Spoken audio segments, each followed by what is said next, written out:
Bienvenue dans cette activité du Festival Salamandre 2020. On va partir à la découverte des arbres qu'il y a autour de chez vous. On va utiliser nos yeux évidemment, mais aussi nos autres sens, le toucher, l'odorat un petit peu, peut-être l'ouïe, peut-être le goût. C'est parti!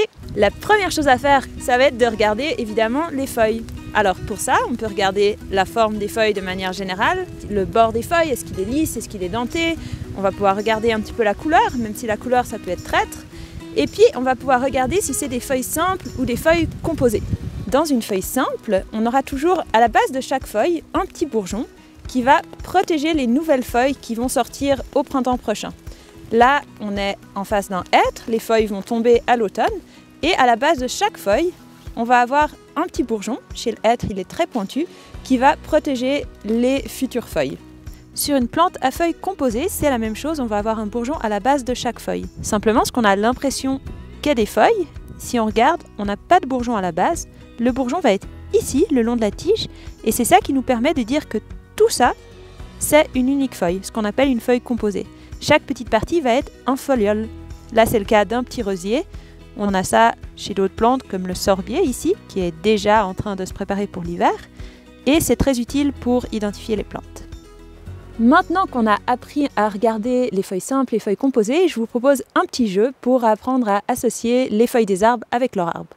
Pour ça, vous n'avez pas besoin de grand-chose. Vous avez besoin d'être un groupe de plusieurs personnes et d'un grand drap ou d'une grande couverture.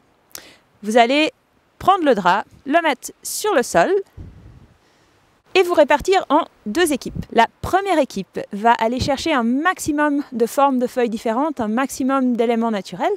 Pendant ce temps-là, la deuxième équipe fait un petit tour, mais en tout cas ne regarde pas ce que fait la première équipe. Le but du jeu, ça va être de faire vraiment comme un memory. Donc la première équipe va poser les différentes feuilles qu'elle a trouvées. Voilà. Et une fois que toutes les feuilles sont posées, recouvrir avec la moitié du tissu. Le but du jeu va être tout simple, ça va être comme un memory. On va compter 1, 2, 3. À 3, on va soulever la couverture et la deuxième équipe va devoir retrouver à quel arbre appartiennent chaque feuille le plus vite possible. C'est pas grave si vous ne savez pas les noms, c'est déjà juste intéressant d'aller revoir, les reconnaître, les identifier. Vous pouvez aussi tourner le jeu sous une autre forme pour essayer d'associer plusieurs éléments qui viennent du même arbre. Par exemple, ici, on a une feuille de noisetier et on pourrait faire le jeu d'essayer de retrouver à quel autre élément elle est associée. Vous pouvez le faire avec des feuilles de chêne et des glands, tous les éléments que vous trouvez qui viennent du même arbre. Une autre activité à faire en hiver comme en été, il n'y a pas besoin d'avoir des feuilles aux arbres, ça va être d'apprendre à les reconnaître grâce à leur écorce. Pour ça, vous avez besoin d'être au minimum 2 personnes et d'avoir une grande écharpe ou un morceau de tissu que vous allez utiliser pour bander les yeux de la première personne. Une fois que la première personne a les yeux bandés et ne voit plus rien, la deuxième personne va devenir son guide. Elle va commencer par la faire tourner un petit peu sur elle-même pour la désorienter.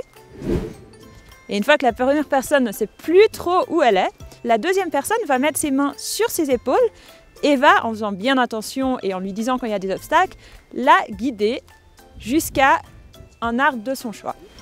Lorsque la personne qui a les yeux bandés est proche de l'arbre, le guide va lui dire, pour pas qu'elle rentre dans le tronc, et la personne aux yeux bandés va pouvoir toucher l'écorce pour essayer de la reconnaître grâce à sa forme, sa texture, est-ce qu'il y a des crevasses ou non, est-ce qu'il y a des plantes qui poussent sur le tronc ou non.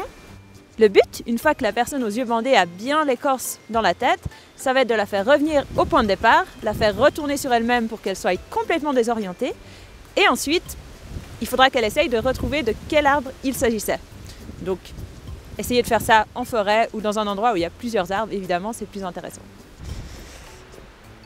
Et puis, quand il y a de la pluie et du vent comme aujourd'hui, les arbres, c'est vraiment un très bon abri.